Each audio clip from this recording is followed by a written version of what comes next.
Sir నమస్కారం sir. నమస్తే బాబు.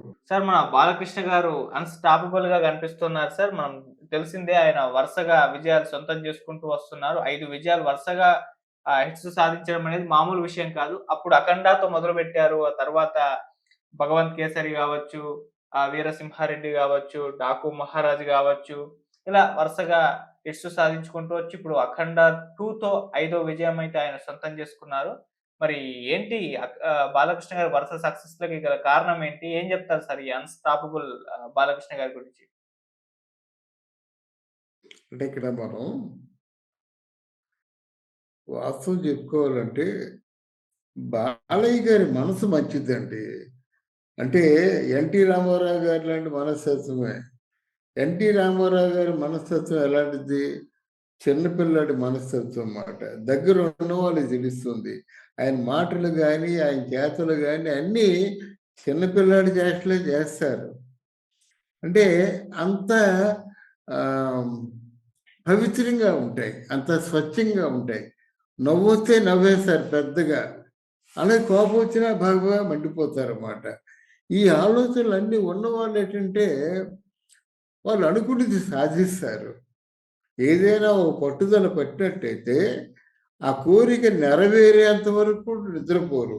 అటు 'ఎన్టీ రామారావు' గారు గాని, బాలకృష్ణ గారు గాని, ఆ తండ్రి ఆలోచనల్ని పుణికిపుచ్చుకున్నటువంటి బాలకృష్ణ గారు, సరిగ్గా ఇప్పుడు అంటే ఆహ్, మంచి ఫామ్‌లోకొచ్చారన్నమాట. మంచి జోష్‌తో ఉన్నారు.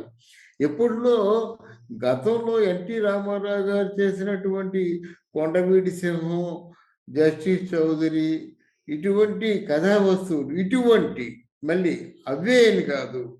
అంటే రెలివెంట్‌గా ఉన్నవి కాకుండా ఆ స్థాయి కథలు ఏవైనా ఉంటే మళ్ళీ బాలకృష్ణకి ఇంకో 10 ఏళ్ళు లైఫ్ ఉంటుందన్నమాట హీరోగా.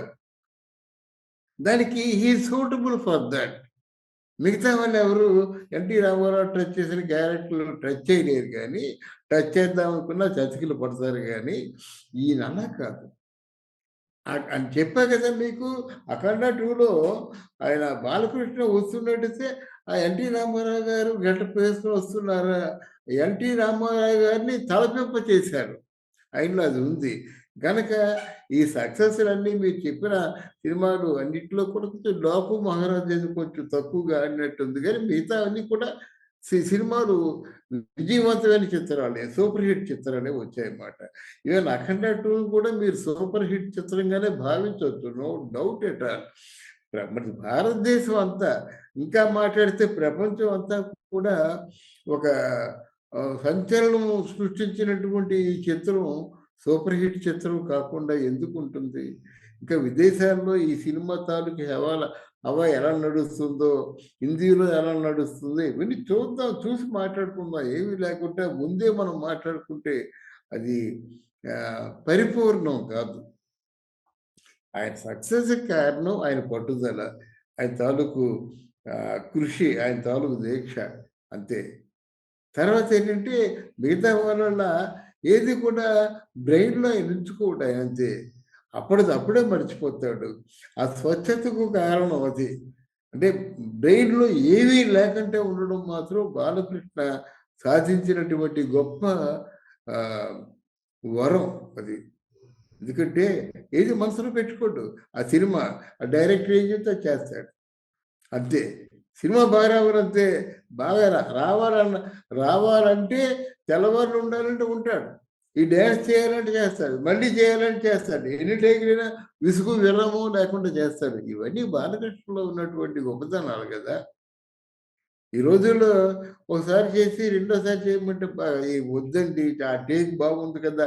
అనేటువంటి ఈ రోజుల్లో ఒక షాట్‌ని 10 టేకులైనా చేసి అవతల డైరెక్టర్ హ్యాపీగా ఫీల్ అవుతున్నాడని జనమంతా చూసేవాళ్ళతో రెస్పాన్స్ ఎలాగుంది. ఇవన్నీ గమనించే అలవాటు అప్పట్లో 'ఎన్టీ రామారావు' గారికుండేది. ఆయన సెట్‌లో యాక్ట్ చేస్తున్నట్టయితే ఆ డైరెక్టర్ మొహంలో ఏంటి హ్యాపీగా తృప్తిగా ఉన్నాడా? క్రూ అంతా కెమెరా క్రూ గాని, మిగతా క్రూ అంతా హ్యాపీగా ఫీల్ అవుతుందా? రెస్పాన్స్ ఎలాగుంది? అని గమనించి వన్ మోర్ అడిగేవాడు. లేతే I'm happy brother. Shall we go for other take అని చెప్పేసి అడుగుతుండేవాడు మాట. రెండో టేక్‌కి వెళ్దాం అని అడిగేది ఆయనే. ప్లీజ్ వన్ మోర్ టేక్ అని అడిగింది కూడా ఆయనే. అటువంటి అలవాట్లన్నీ పుణికిపుచ్చుకున్నాడు గనక ఈ సక్సెస్‌లన్నీ కూడా ఆ రోజుల్లో ఎన్టీ రామారావు గారికి ఎలాగా వయసు పెరుగుతున్న కొద్దీ సక్సెస్‌లు చేరువయ్యాయో, అలాగే బాలకృష్ణ గారికి కూడా వయసు పెరుగుతున్న కొద్దీ హిట్లు, సూపర్ హిట్లు అని చేరువవుతున్నాయన్నమాట. వాటంతట అవే వచ్చి పడుతున్నాయి. అందుకే అన్‌స్టాపబుల్ బాలయ్య. ఓకే. ఇప్పుడు ఇంకో 'త్రిబుల్ 1' కూడా రాబోతుంది. 'ఎన్‌బీకే 'త్రిబుల్ 1' సినిమాతో. సో, మరి దాంతో డబుల్ హ్యాట్రిక్ కొడతారా సార్? ఇప్పుడు 'గోపీచంద్ మలినేని' గారి డైరెక్షన్‌లో ఇంకో సినిమా కూడా రాబోతుంది. మరి ఆ సినిమాతో డబుల్ హ్యాట్రిక్ ఆల్రెడీ 3 విజయాలు హ్యాట్రిక్ సొంతం చేసుకున్నారు. ఇప్పుడు డబుల్ హ్యాట్రిక్ రెడీ అయిపోయినట్టు అనుకోవచ్చా సార్? డెఫినిట్‌గా హ్యాట్రిక్ కొట్టే అవకాశాలు చాలా ఉన్నాయండి. ఎందుకంటే ఒక హీరోని ఎలా మలచాలో తెలిసినటువంటి డైరెక్టర్ గోపీచంద్ మలినేని. తర్వాత బాలకృష్ణతో ఆల్రెడీ ఆయన పిక్చర్ ఉంది.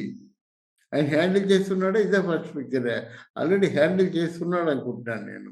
అవును. అందువల్ల ఆహ్, అందువల్ల ఆయన తాలూకు ఆహ్, ఇన్ అండ్ ఔట్స్ తెలుస్తాయన్నమాట. ఎంత ఎక్స్‌పోజర్ ఇవ్వచ్చు ఈయనకి, ఎంతగా ఎలివేట్ చేయొచ్చు, ఎక్కడ ఏ సీన్‌ని మనం హైలైట్‌గా చేయొచ్చు అని ఈ విషయాల్లో ఒక అవగాహన ఆయనకుంటుంది.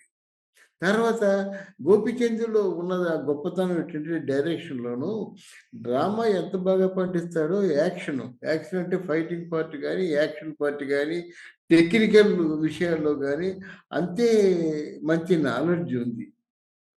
అందువలన డెఫినిట్‌గా ఒంగోలు కదా అయింది. ఒంగోలే. ఆయన చాలా కొంచెం జనంలో ఉండి, యూత్‌లో ఉండి, ప్రజల్లో ఉండి, ప్రజలకు ఏం కావాలో కోరుకుంటున్నారో, ఏం కావాలని ఆశిస్తున్నారో తెలుసుకున్న వ్యక్తి గోపిచంద్ మల్లి. డెఫినిట్‌గా సినిమా హిట్ అవుతుందనుకుంటున్నాను నేను. నేను గమనించిన విశేషాలను బట్టి. ఆయనలో నేను గమనించిన విశేషాలను బట్టి వీళ్ళిద్దరికీ ఒక మంచి అండర్‌స్టాండింగ్ ఉంది గనక సినిమా మంచి రాణింపుకొస్తుంది. హ్మ్. రాణిస్తుంది. హిట్ అవుతుంది. ఓకే.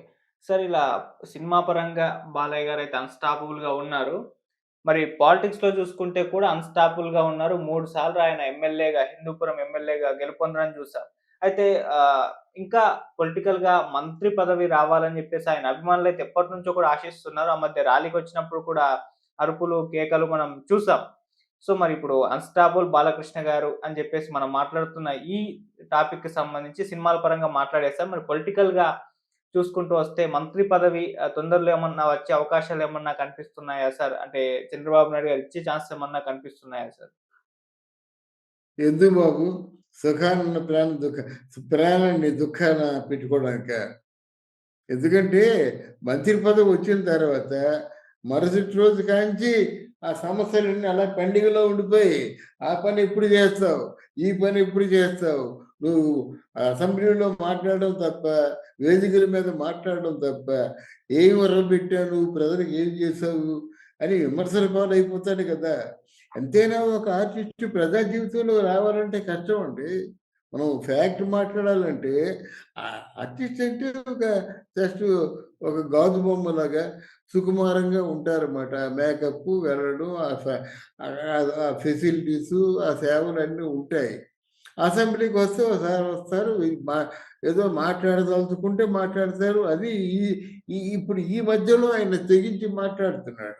కానీ జనం మధ్యకెళ్ళేట్టయితే అలా కాదు కదా! గాజు బొమ్మలాగా అపురూపంగా ఉన్నంత సేపు పర్వాలేదు. జనం మధ్యకెళ్ళిపోయి జనం చేసే ఆ కార్యక్రమాల్లో తలదూర్చి వాగ్దానాలు చేసి, ఆ చేసిన వాగ్దానాలు నిలబెట్టుకోకపోయినట్టయితే ఎంత ప్రమాదం అని తెలుసు.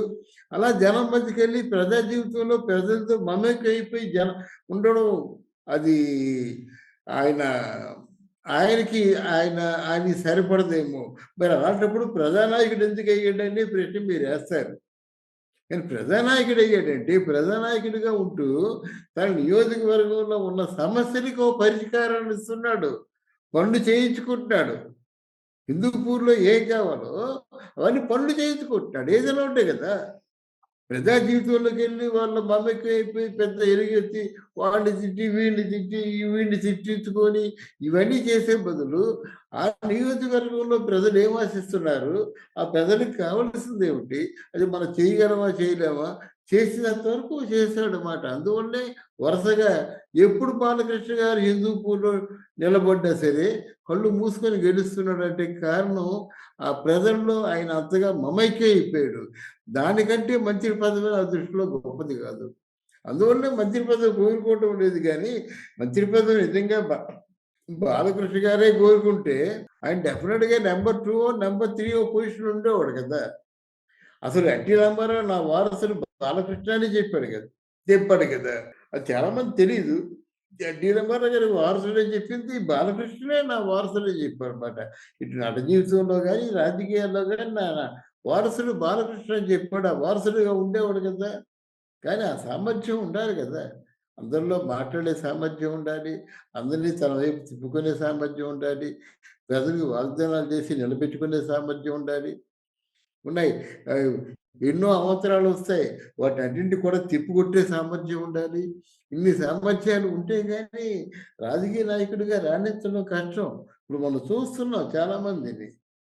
ఎన్ని అవస్థలు పడుతున్నారో, ఎన్ని బాధలు పడుతున్నారు, ఎన్ని ఇబ్బందులు పడుతున్నారు. ప్రజా జీవితంలోకొచ్చిన తర్వాత ఆయన ఎన్ని నిందలకు కూడా గురైపోతున్నారో మనం చూస్తున్నాం. అవన్నీ ఉండకూడదనే బహుశా బాలకృష్ణ గారు దూరంగా ఉండుంటారని నా ఉద్దేశం. హ్మ్. అంటే బాలకృష్ణ గారే వద్దంటున్నారు సార్ మంత్రి పదవి. అంటే సినిమాల్లో చేసుకోవాలి అది. కాబట్టి ఆయనే దూరం పెడుతున్నారా మంత్రి పదవిని? ఆ! బాలకృష్ణ గారు వద్దంటారు. ఆయన మంత్రి పదవి ఎందుకివ్వరండి?